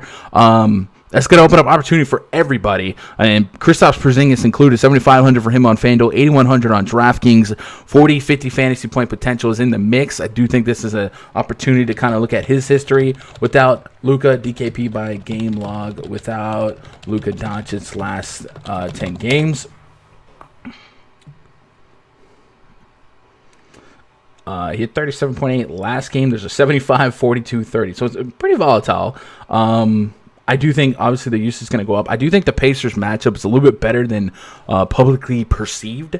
So I'm willing to kind of get there, but I also don't feel like I want to tier 1 it. So I'm curious to see where the field ends up. Like, does the field over-own Porzingis per the matchup, or is he just like an appropriately 20%? Or looking at the on-off court tool on Fantasy Labs, let me take off Luka. Let me put Porzingis on, kind of see what we end up with. Let's take Luka off and Porzingis on. Got Porzingis usage rate at 30.5%. Tim Hardaway at 27.5%. Both of them about a point per minute. But the pace really, really down. 95 is our pace rating. So elite matchup though, right? Like, I mean, bigs have been destroying Indiana. Centers have. Power forwards, I think, still doing relatively well. I mean, I think Porzingis and Jaylen Brunson will be two of my highest known guys. Tier 1, maybe 40%ers. I think Porzingis at that price. It's a great spot. Again, the Indiana matchup, really want to attack him with bigs.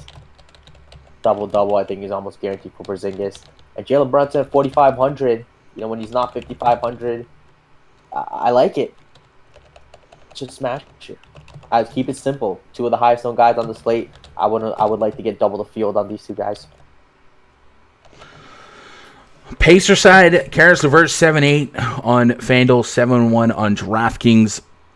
Had a huge game that last time out. I think that ceiling for LeVert is it's going to be a range of outcome day to day. I obviously think his median range of outcome is going to be leaning a little bit more towards like the mid 30s. But 19 shot attempts, if you really put some substance to it, 17, 18 in this like first 3 big minute games, really 3 of his first 4. So 38-47, I do think like that's viable. And then this Dallas Mavericks defense against guards and wings it's leaky. Is 7-1 LeVert someone you can put in the pool? And if so, how much? Not a tier 1. I'm thinking tier 3. Like, I mean, I think he has a higher usage than Malcolm Brogdon, doesn't he? I mean, I guess in short sample size, but yeah, short sample size so far. So I guess we'll wait some time to kind of really put a number on it. But looks like he's a number 2 option on his team. Next to Sabonis, 7,100 against Dallas team. Again, not going to play a ton of defense. I like it. Malcolm Brogdon, 6,900 is intriguing at that price tag. Just a cheap price tag for a guy we're paying $8K. Also with LeVert there, bit of a downgrade, but there's still some upside at that price. Probably don't get any Sabonis at 9.3. Just a lot of guys at a 9K price tag. Someone needs to get cut. Could be a mistake, but I probably don't get to Sabonis today. It's LeVert. Miles Turner is 5,500. That's another guy who you can 1v1 versus Robert Williams, and you know Turner's going to get 30-plus minutes.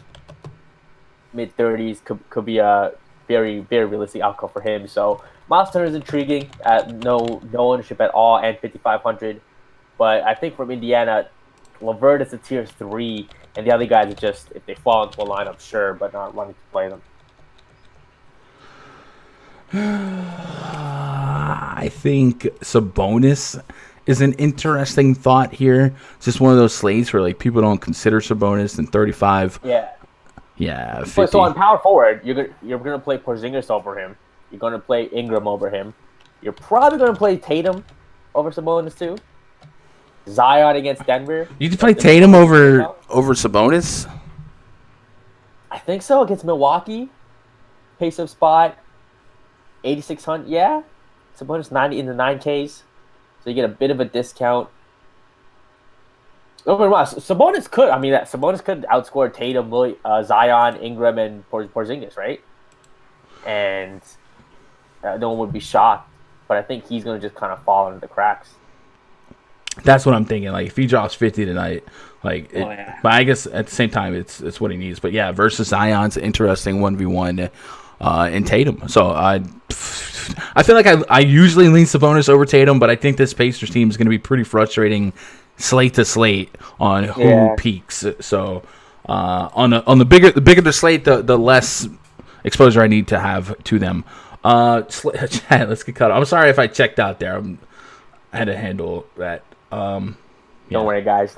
Your boy's carrying the show here today. I got y'all. It sounds like it's fine. I just I don't know. I'm not familiar with Slack, so I didn't want that to happen. But I guess you guys know the deal then. Porzingis gets the defensive stats too for FanDuel. Yeah, blocks and steals definitely there for him. And Porzingis' price point on FanDuel is really, really, really soft. The Indiana Pacers, when it comes to blocks allowed per game, 5.7. I think 5.9 last I checked was like the league leading. So 5.7 is right there behind it on blocks per game allowed. So yeah, Porzingis sneaky with them blocks. And that's exactly it's 5.9. So yeah, right up there with one of the juiciest matchups you can have for projecting blocks. We also saw a pretty high ownership percentage listed on Maxi Kleber. He's under 4K on FanDuel. I think that's chipping his chair where there's 15, 25, like anything could happen in between 15, 25, maybe even 30. But against the Pacers front court, I do think the Pacers are lackluster at rebounding, and then Kleber picks up a block or two on FanDuel, and that adds up pretty quickly. So I'm with that too. Jaylen Brunson, Tim Hardaway, both really, really strong plays for me today. I think Tim Hardaway someone that can keep you away from MCW or nah? I mean, he could, like, outside of Brunson and Porzingis. I mean, I think a Josh Richardson or Tim Hardaway, one of those guys probably gets you 6x their price. Like a 35 bomb in the 5K price tag. So I don't hate it. It's just a bit of a coin flip as to which one. But for Brunson and Porzingis, so I mean, you're going to tier one both? Probably not tier one. Like logistically, when we start, okay, maybe Porzingis, but tier oneing Brunson at his price, 4,500. It's position scarcity or lack thereof. Like a power forward, Porzingis is I don't want to say obvious, but like he shines. I get it, yeah. FanDuel, I get it, the point guard, but on DraftKings where you have more slots. Yeah, right. And I play when I'm multi-entering, it's usually more of a FanDuel thing. So like I can't say I'm gonna tier one Brunson when I probably want a ton of John Wall and maybe a little Lowry. You get what I'm saying. Even Jordan Poole, like right, yeah, be a strong value play. Tier one's tough. Yeah, points per dollar on DraftKings. I think Jaylen Brunson is one of the better plays of the day. Going back to that on-off court tool, Brunson averaging the most fantasy points per minute in the scenario with Porzingis on, Doncic off, and Tim Hardaway also averaging a fantasy point per minute. So very viable all the way around. Brunson is a fun dude to watch, right? Pinstripe Pin, what's up? Can you run back Orlando projected starters again, please and thank you? All you need to know is Michael Carter-Williams triple-double, baby. What I have down is MCW, Bacon, Ennis, Okeke, and Birch with Randall, Bamba, and Maine also in the mix. Like that literally could shake up. I wouldn't say put too much stock in that. Like that, I don't know what they're gonna do here. This is rough. It's tough. How much stones would I have if I put MCW in a single entry, like a high dollar single entry? So he's not gonna be 0% owned. Like it's I don't 6,600 at that price. I don't see anyone. I think you might see like less than 2% owned. Really? Maybe the higher dollar sharper players, but I feel like in the low dollars, 10 or less. Like I could see him being a 10%er. There's no way. You don't think? I'm not saying I agree with it. For sure not. So like FanDuel, he might be like less than 1%. At point guard, I don't think anyone's clicking MCW. DraftKings, I think at his price, I don't see in a world he's ever more than 2% of this big of a slate. 2%, dude? No, he'll be. Come on, man. People, these guys are out. Like I might have 10% of MCW. Oh, so you're kind of high on him. I'm really hot. Is that really egregious? Yeah, It says like 37 minutes of the only NBA level player they got. Like what? I think he'll be 2%, but definitely under 5%. He'll be double the fuel. I can't see it that low, bro. I just don't like. Too many options today. One of the worst defenses in the league is the Portland Trailblazers. He's the next man up. Like I'm not trying to build the case for everyone to jam in MCW, but you don't believe 10% of lineups would try and play MCW against the second worst defense in the league with like a 35-38 minute projection. Like I don't think like there's no way he's 1%. That's just I don't know. We'll see. Grizzlies at the Utah Jazz. Next game on the docket. Projects 35 for the Grizzlies. John Morant, Grayson Allen, revenge. Dylan Brooks, Kyle. The Andersons got tickets to the game. How'd they get tickets? Jonas Valanciunas taking on Mike Conley, Donovan Mitchell, Bojan Bogdanovic, Royce O'Neal, and Rudy Gobert. We got 228.5 total. 9.5 points spread in favor of the home team. Utah Jazz. 11 gamer. Raj, this is hitting the old X button for me, man. I don't have any interest in the Grizzlies here. Utah Jazz, toughest home team. The Grizzlies already come with a high level of volatility when it comes to minutes. I got everyone for 25-ish minutes outside of John Morant. Maybe that's a mistake later tonight, but that's a mistake I'm willing to make on the Utah Jazz side. Gobert's like a curious click just because the Grizzlies do allow a high level of blocks per game, 5.8. We just talked about 5.9 leading the league. So there's a case to be made on Gobert getting lost in the sauce. But everyone has a pivot that I'd rather play outside of like Gobert, like Mitchell at 8-4, 8-9, clearly can go elsewhere in a lopsided projected game. Same with Conley. So for me, it's an X button with a maybe Gobert mindset. What about you, chat? What about you? Is that a crazy take or is that par for the course? I think everyone probably is with that, right? Memphis, Utah, yeah. Just cross this game out. Is there anyone in this game that could really? I mean, John Morant at 73 always has that 50-point upside. Probably not getting him today. Point guard is, every position stacked. So, I guess J-Val, this would be a spot where he almost has to play the minutes. Like this could be a 34-minute J-Val spot just because Rudy Gobert is going to be out there. Mm-hmm. So anytime J-Val gets 30-plus minutes, he seems to get 40-plus. So I think J-Val is a little intriguing in tournaments. I can't do it. Can't do it. We got to move on. We got 2 games left. Chat, take a pause for the cause. Let's do a plug real quick and shout out one of our better sponsors, PrizePicks. PrizePicks recently added 3-pointers made to their already fun board selection of stats and prompts you can bet for their parlay cards. If you guys haven't tried PrizePicks, definitely encourage you guys to do so. Sign up using code GUNDACKER, and they're going to double your initial deposit up to $100. $10 turns into a 20 bomb, and then $100, man. Now you got $200 to turn into 10x return. They allow you to play parlays based on props, based on fantasy point projections, which is a mirror of the same scoring that FanDuel uses. They allow you to bet individually on points scored, assists, rebounds, and now 3-pointers made. Really fun site. I'm addicted to it. We love attacking news ASAP. Yesterday they were pretty quick with it. But bigger to Slate, like they're not as fast as some of the sports books to pull stuff offline and adjust. So sometimes you can react really quickly to some news and take advantage of some guys being out, such as like today. We talked about yesterday how Bam Adebayo's assist rate goes up. We did talk about CJ McCollum's over prop on threes. He give up a lot of points via the 3-ball. No Gary Trent. Like a lot of stuff hit. It was a pretty profitable night all across the board, including on PrizePicks. If you guys want to try it out, I'm adding another incentive to that. Thanks to Russell Miller's sponsorship of 10 months passes. Anyone who signs up this month using code GUNDACKER and tries out PrizePicks will be eligible to win a month pass to the RunDFS.com VIP premium product, which gets you access to the spreadsheets, all that good stuff. I have a tab coded in the spreadsheet called the Player Props tab, which is really a good companion sheet to researching and making decisions on PrizePicks. So go check them out and use code GUNDACKER, and It supports the stream, supports the site. Get back to the live chat here. Self, what up, Gun? Do you think Elise apparently is how you say Johnson, is going to do well again today since they're playing Detroit? I definitely think the matchup's soft, but remember that last game against Utah was no Harden and no Blake Griffin, and it's likely that both of those guys are back today, so I don't think I'm going to go crazy with that, right? Is PrizePicks legal in California? I don't know. I think so, but I don't know. I think it'll be close on FanDuel. I will have both in a few lineups on projecting at 30% ownership for MCW. Yeah, I don't think MCW is like contrarian. I don't know what Raj is on, but yeah.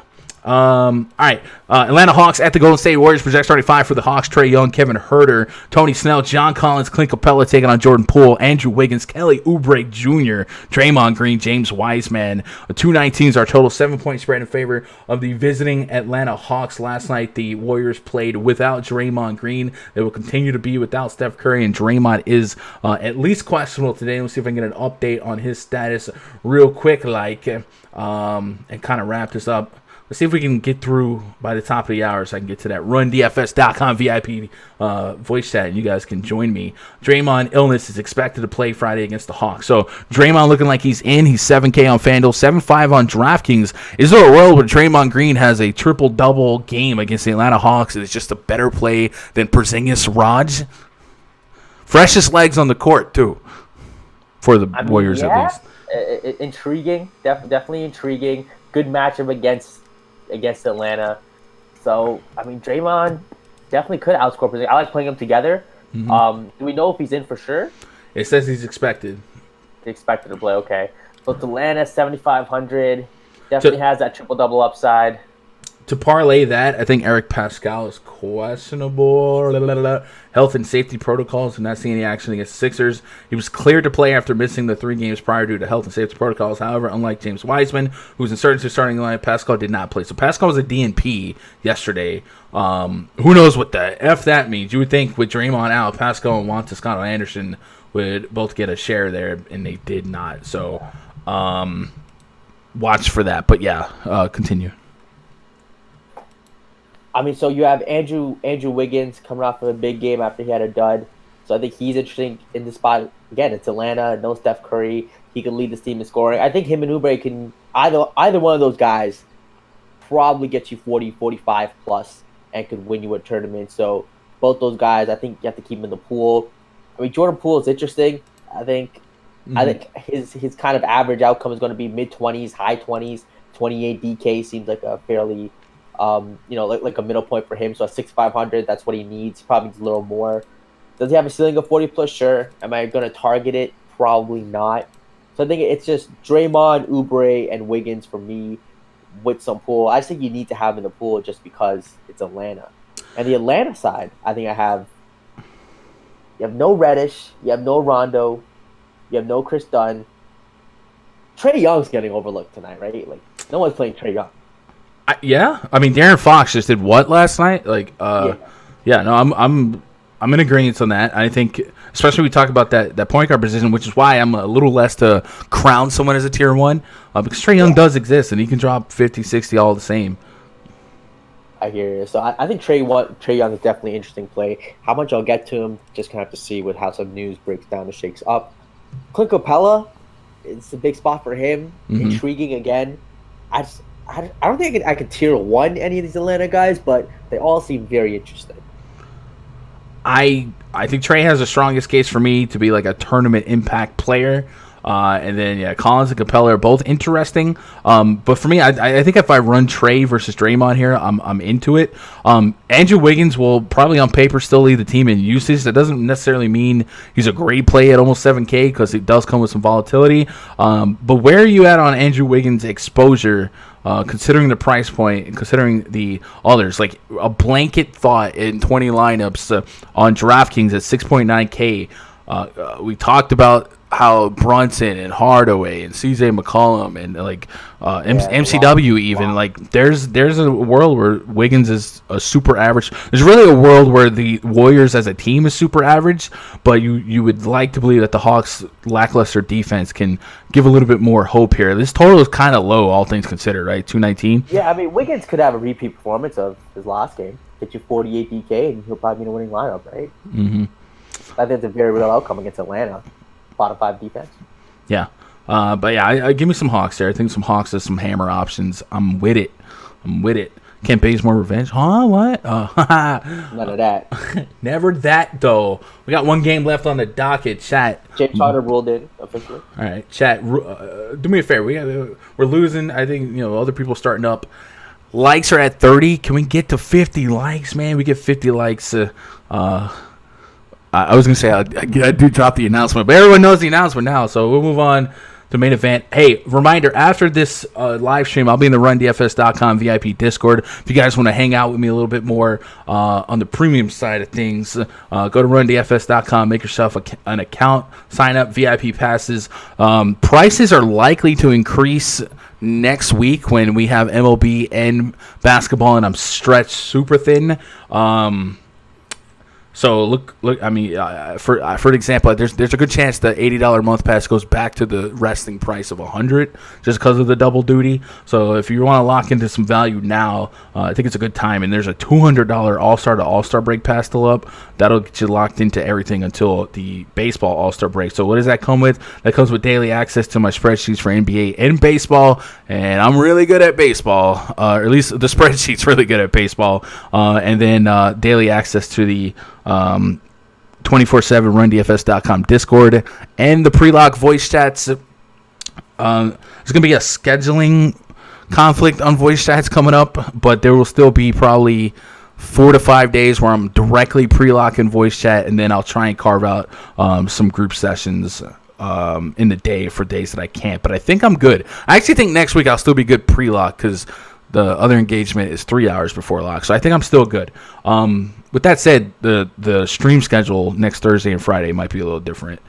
Cavs at the Lakers, main event tonight. Project starting 5 for the Cavs.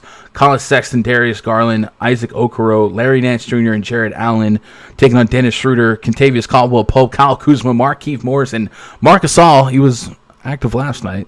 208 is our total here. 3.5 point spread in favor of the home team Lakers.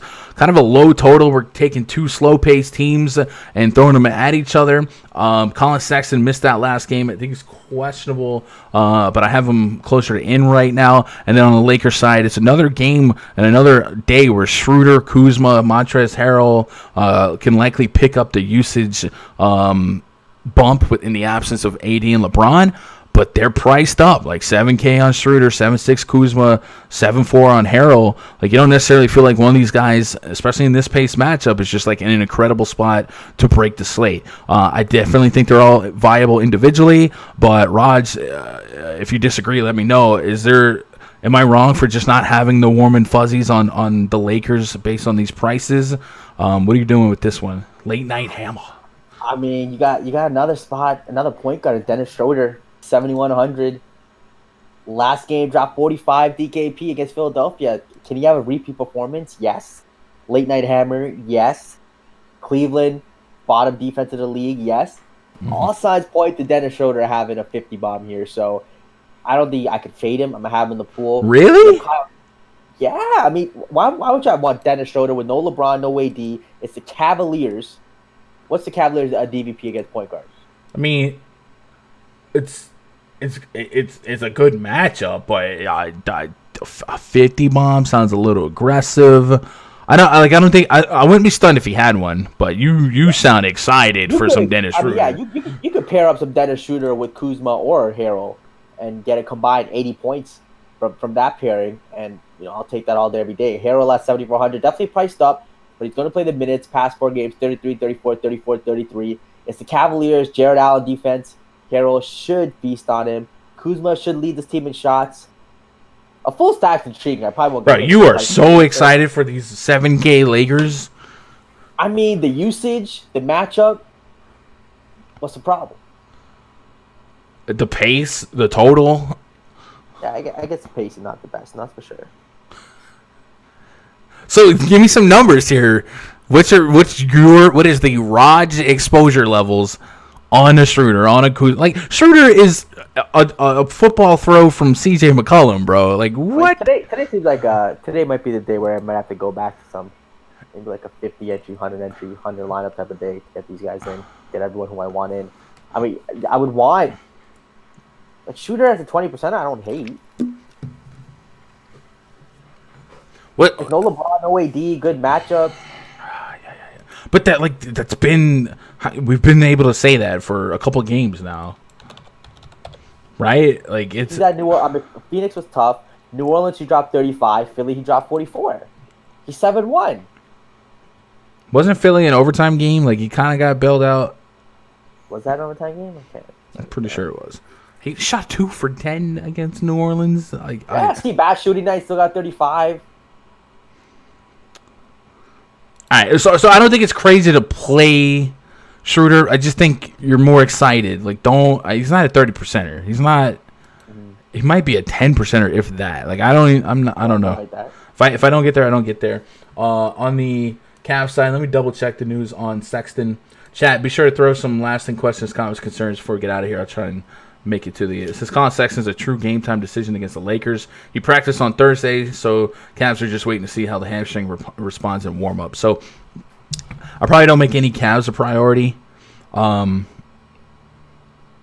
They didn't do anything yesterday other than, like, they bought out Drummond, but that wasn't going to impact. I guess trading away JaVale McGee makes more minutes there for Nance and Allen, at least on a floor projection.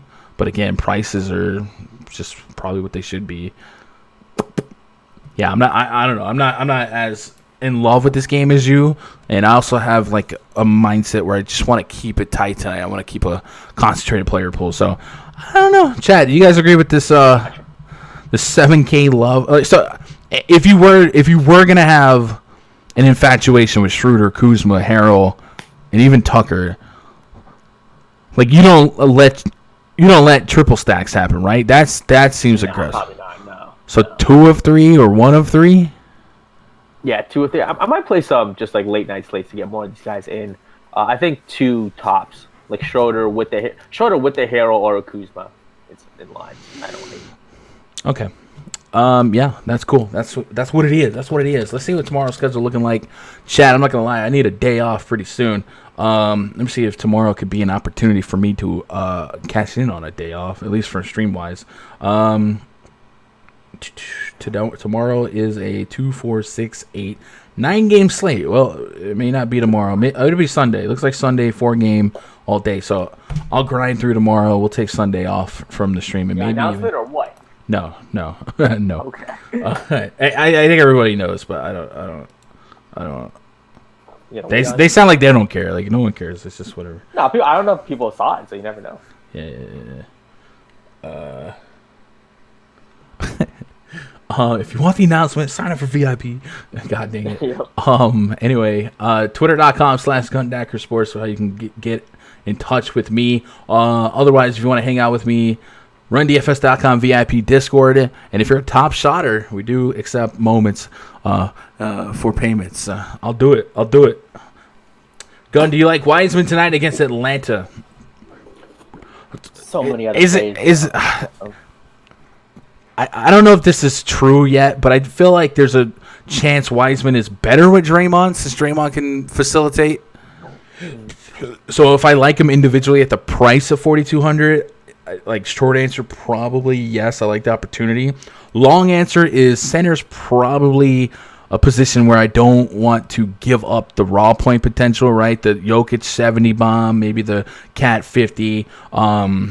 Adebayo, if Jimmy doesn't play, AK against the Hornets is a massive spot. I'm already infatuated with Christian Wood. So, like, if I think a great game from Wiseman is like 30 fantasy points here, I probably can forego that and lap it with some of these 50, 60 fantasy point upside guys. So, short answer, yes, I think at his price, there's a case to be made that Draymond helps his potential, creating some shots and coaching him on the court. We've seen Draymond coach players, especially Wiseman, in game. But long term, like in the grand scheme of the slate, unless I was trying to get a Harden Giannis line, like and I just wanted to punt the bottom end, I probably don't. So, yeah.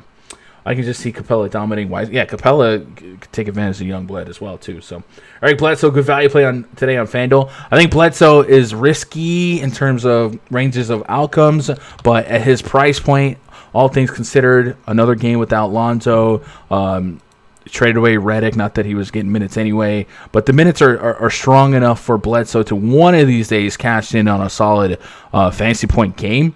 But I don't think solid or good value play is appropriate term. I just think he's a risky value play and probably a punt at best. Played Wiseman versus Sack. He got me 13. Yeah, I was all over Wiseman yesterday as well. Anyway, Raj, hot take before I hang up on the call. Hot take of the day. I don't think that much of a hot take, but we'll do John Wall outscore CJ McCollum. It's a little hot. A little spicy. All right, boom. I'm in the schedule. Bang. All right, bold call of the day. Enes Kanter 30 rebounds with the Brickhouse Magic build tonight. Maybe. I do think that's interesting. So Yusuf Nurkic is back in the mix tonight, but I don't expect it to be deep minute-wise. And then, yeah, maybe Kanter just goes crazy there. I don't think that's wild. Like I kind of like that take there, Life of Sin. Anyway, I appreciate you guys making part of my day be part of your day. I will see you guys, looks like tomorrow. And if you guys are in the VIP, I'll be in the voice chat probably a good 10-15 minutes, man. You guys are crushing it as always. I appreciate the love. Hit that thumbs up on your way out. Double check. Make sure you're subscribed if you're not. Twitter.com/Gundackersports. How you guys can connect with me. I love you guys. Good luck. God bless. And go win some money.